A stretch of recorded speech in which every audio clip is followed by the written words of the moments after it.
안녕하세요. 시필 읽어주는 남자 이종수입니다. 오늘 이 시간에는 텃밭 가꾸기라는 시필을 읽어드리도록 하겠습니다. 텃밭 가꾸기. 오래전에 안성에서 근무하던 시절 고추를 키워본 적이 있었다. 4년 정도 근무하던 기간 중에 3년을 키웠으니 제법 경험이 있는 셈이다. 한 번은 비료를 주는 과정에서 직접 고추 모종에 가까이 주다 보니 고추들이 다 고사해버리는 과오를 범하기도 했다. 새로 고추 모종을 사오고 한바탕 야단법석을 떤 적이 있었다. 다른 쪽 텃밭에는 배추와 얼갈이도 심어 그 애에는 김장을 하는 행운을 갖기도 했다. 한참 고추를 키우고 수확해서 지인들에게 나눠주기도 하고 빨갛게 익은 고추는 방앗간에 가지고 가서 고추를 갈아서 양념장으로 활용하기도 했다. 집안의 냉장고 냉동실에 얼려놓기도 했었다. 매주 말마다 고추를 수확하는 것이 일과였고 고추를 갈러가는 것이 일주일의 주요 일상이기도 했다. 현직에서 작년에 퇴직을 하고 소일거리를 찾던 중에 텃밭 가꾸기에 도전을 하게 되었다. 텃밭이라고 해봐야 8평 남짓한 넓이였고 폭 60cm에 20m 길이의 한 고랑일 뿐이다. 한 모임에서 만남을 이어가고 있던 지인에게서 텃밭에 관한 제안을 받고 해보겠다고 했다. 한 고랑만 배정달라고 간청을 했다. 5월 말쯤에 텃밭이 배정되었다는 것이다. 지인의 얘기를 듣고 부랴부랴 인근 동네 꽃가게에서 고추와 상추의 모종을 사들고 갔다. 잡초가 무성하게 살아있는 밭이었다. 괭이로 잡초를 제거하고 땅을 평탄하게 고르는 작업을 했다. 30여 분쯤 작업을 한 상황이었는데 땀이 피어들었다. 두 번째는 검정 비닐을 씌우는 작업을 했다. 소위 말하는 멀칭 작업. 멀칭용 검은 비닐을 깔고 양쪽 끝부분은 흙으로 덧씌우는 작업이었다. 안성에서는 일하는 직원이 다 해주었는데 하는 한탄이 절로 나왔다.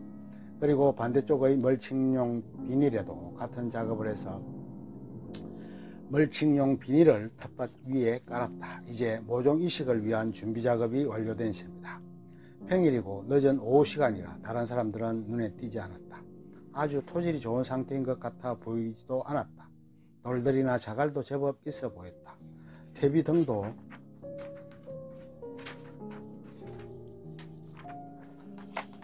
충분히 뿌려진 상황인지 로타리가 쳐진 상황인지도 알 수 없는 노릇이었다. 물론 자비를 하시는 분들이 충분히 텃밭을 가꾸는데 무리가 없도록 해두었으리라고는 짐작이 되었다. 이미 다른 고랑이는 모두 작물이 이식 작업이 다 끝난 상황이었고 한창 작물들이 성장기에 접어든 듯 보였다.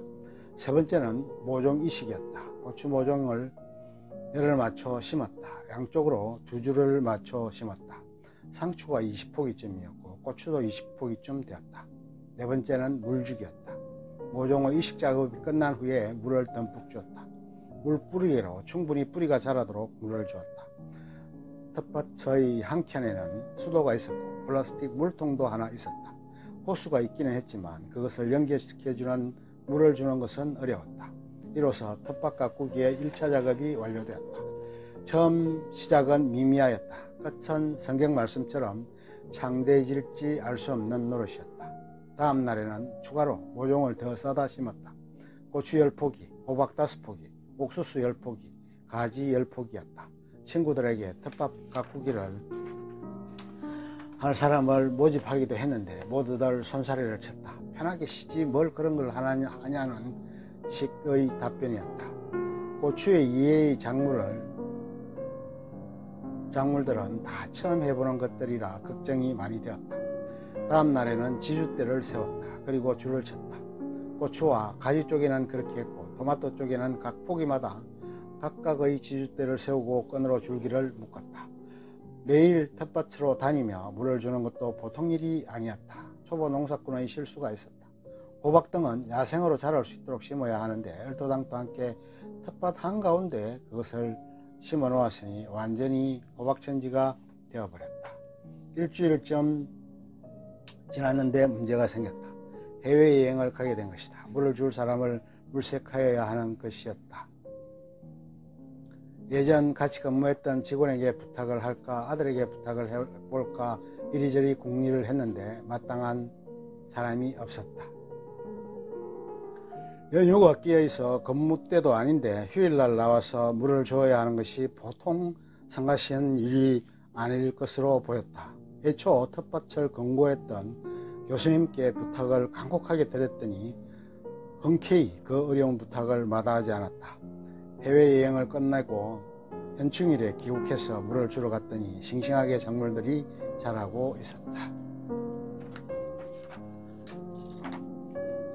자식 새끼의 건강히 자라는 모습을 보며 뿌듯해하듯이 그렇게 고마울 수가 없었다. 열흘 여가 지난 후에나 비료를 주었다.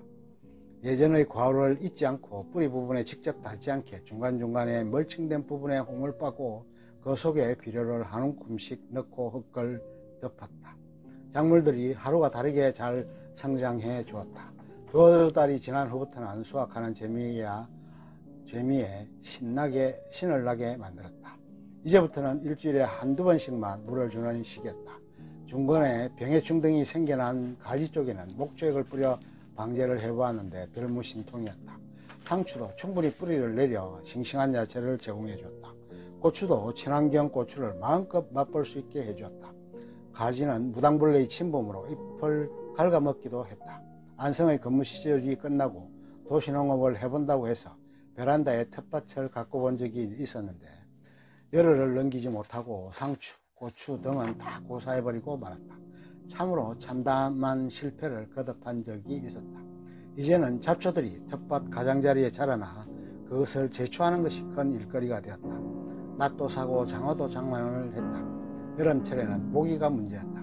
잠깐 수확을 하는 사이에 온 팔 다리에 달라붙어 감개 헌혈을 시키는 바람에 곤욕을 치렀다. 벌겋게 부어오른 후에는 나중에 며칠 지나고 나니 가려워지기 시작했다. 결국 약을 바르고서야 겨우 가라앉았다. 팔에는 토시를 끼고 작업을 하면 어느 정도 방비가 되는데 다리 부분은 속수무책이었다. 그나마 더운 한철을 텃밭에 매달려 일하다 보니 보람도 느꼈고 농부의 마음도 조금이나마 헤아려 볼 수 있었다. 잠깐씩 뵈는 텃밭 가꾸기 동지는 또 다른 기쁨을 안겨주었다. 어깨너머로 배우기도 하고 경험을 공유하는 얘기 상대가 되어주기도 했다. 수확하는 기쁨과 더불어 그것이 상에 올라와 맛을 보면 더할 나위 없이 행복해진다. 누구도 맛볼 수 없는 그것을 키우고 가꾸니만이 맛볼 수 있는 즐거움일 것이다. 고추, 가지, 호박잎, 상추, 방울토마토, 옥수수 등에서 제대로의 농작물을 키워낸 보람이 더해지면 소담스러운 즐거움과 기쁨이 계속될 수 있습니다. 예전 어린 시절 시골에 가면 맛볼 수 있었던 호박잎, 상추, 고추 등이 아련한 추억으로 떠올려졌다. 텃밭 가꾸기에 심혈을 기울이면 제대로 농업을 해볼 수 있지 않을까도 하는 거창한 꿈도 꾸어본다. 텃밭에서 보다 더 큰 즐거움과 안온함을 안겨주기를 기대해 본다. 끝. 좋으면 좋아요, 구독 눌러주세요.